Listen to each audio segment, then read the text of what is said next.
네, 박근혜 대통령의 신년 기자회견으로 시작된 이번 한 주. 하지만 이 김무성 대표의 수첩 논란 때문에 이 박근혜 대통령의 기자회견 내용이 조금 파묻힌 그런 한 주였습니다. 자, 이 배우설을 김무성 대표에게 전달한 이준석 전 비대위원 그리고 음종환 전 청와대 행정관의 진실 게임은 여전히 계속되고 있습니다. 전국 기상도를 통해 지난 한 주 정치권의 인물들 동향을 날씨로 짚어보겠습니다. 세 분의 편을 모셨습니다. 안녕하세요. 안녕하세요.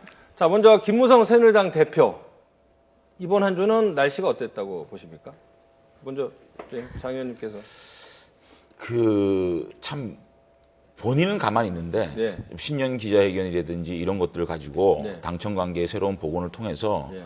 좀 집권 3년 차를 당정이 잘 이끌어 나가고 싶어 하는데 주위에서 네. 굉장히 지금 이게 많이 괴롭힌 네. 그런 한 주가 아니었나 이런 생각이 바람 듭니다. 잘 날 없는 그런 그렇죠. 한 주였습니다. 네. 저는 네. 그 김무성 대표의 네. 두 가지 얼굴을 동시에 보는 것 같아요. 두 가지 얼굴, 예. 첫 번째는 지금 말씀하신 것처럼 어떻게든 청와대하고 불편한 관계를 털고 이른바 좋은 관계를 유지해 가기 위한 로우키 예. 예. 자세를 계속 예. 취해왔었죠. 지난 그 상하이발 개헌 문제 예. 이후로. 예.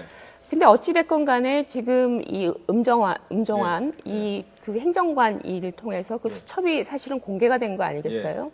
근데 그 수첩이 왜 공개됐을까? 예. 그리고 더군다나 이 건은 지난 12월부터 여의도 정가에서 예. 그 K가 김무성 대표를 칭한다라고 하는 그 예. 소문이 암암리에 돌았었거든요. 예. 그러니까 이미 오래전에 알고 계신 내용이거든요. 예. 근데 이게 얼마 전에 지금 이제 예. 언론에 공개가 되는 이런 상황인 거죠. 예. 내용적으로는 청와대 아주 그 잘못된 시스템을 그대로 보여줄 수 있는 네. 아주 좋은 어떤 포석이 아니었나 저는 그렇게 보고요. 물론 그거는 의도적으로 보여줬다 이런 말씀은 아니지만 어찌됐건 그것이 공개됨으로 해서 가장 큰 타격을 받은 것은 청와대이기 때문에 네. 나름대로 보이지 않는 곳에서는 대립각을 세우는 네. 그런 모습을 여전히 유지할 수가 있는 거죠. 자, 오늘 기사를 보니까 12월부터 여의도 정가에서는 이런 소문이 돌았다. 그리고 음종환 행정관이 정치권에 대해서 이러쿵저러쿵 얘기를 많이 하고 다닌다. 이런 소문이 돌았다고 하는데 그런 얘기 좀 들어본 적이 있으세요? 아니 그런 걸 떠나서 예. 이 사태의 본질을 보자고요. 예, 예. 이것이 김무성 대표가 청와대와 각을 세운다 이런 문제가 아니고 예. 이 사태의 본질은 네. 12월 18일 날 네. 청와대 행정관 몇 명하고 네. 박근혜 키즈라는 사람들하고 예. 술자리를 벌였습니다. 자, 청와대 행정관이라는 사람들은 캠프 사람들이에요. 예. 이 사람들은 청와대에 들어갈 때 예. 술자리라든지 룸사롱이든지 이런 건 못 가게 하고 예. 절대로 밖에 나가서 정치 이야기 하지 마라. 내부 얘기 하지 마라. 네. 이런 약속을 받고 들어가는 사람들이에요.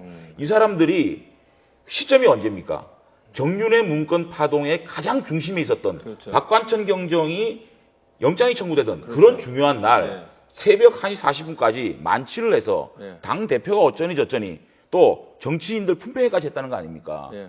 그런 상황이 벌어지고 네. 또 박근혜 키즈라는 분들은 엄마는 열심히 지금 밤늦게까지 일하는데 애들은 청와대 주변에서 술 먹고 다니는 예. 이런 사태가 벌어진 거예요. 예. 그런데 이준석이라는 사람이 이 얘기를 듣고 쪼렴이 당 대표한테 쫓아가가지고 미주알 고주알 고자질 한 거 아닙니까?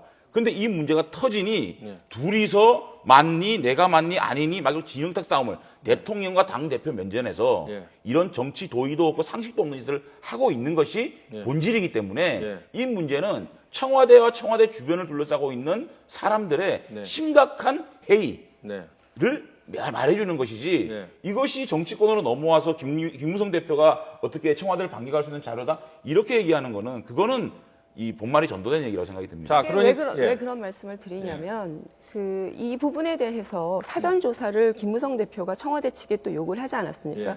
조윤선 정무수석에게 예, 맞습니다. 요구를 했고요. 예.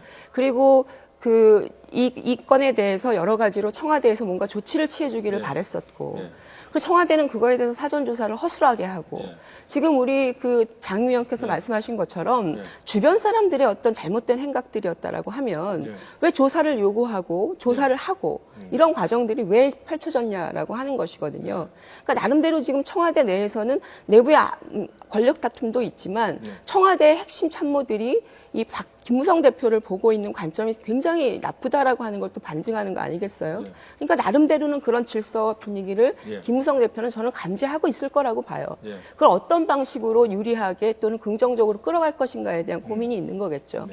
어쨌든 지금 상황에서 이제 김무성 대표의 상황을 날씨를 이제 표현하자면 저는 이제 이번 주는 맑음 쪽에 가까운 저는 상황이라고 그렇게 이제 봐요. 해석하는 네. 것이 맞다고 봅니다. 왜냐하면 기본적으로 지금 이제 김무성 대표가 청와대와 또는 친박계 간의 갈등이 있는 상황에서 네. 수세에 계속 몰리고 있던 상황이었거든요. 네.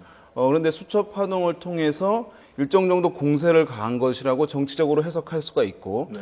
청와대에서는 그것을 확전하지 않고 전면전으로 가지 않고 또는 완전히 외면하거나 무시하지 않고 네. 일정 정도 해당 행정관의 면직 처리를 하게 됨으로써 타협안을 제시했고 일정 정도 청와대가 줄어준 것이거든요. 그러면 소기의 목적을 달성한 것입니다. 그러면 김무성 대표 입장에서는 본인이 청와대와 친박계를 상당히 압박하고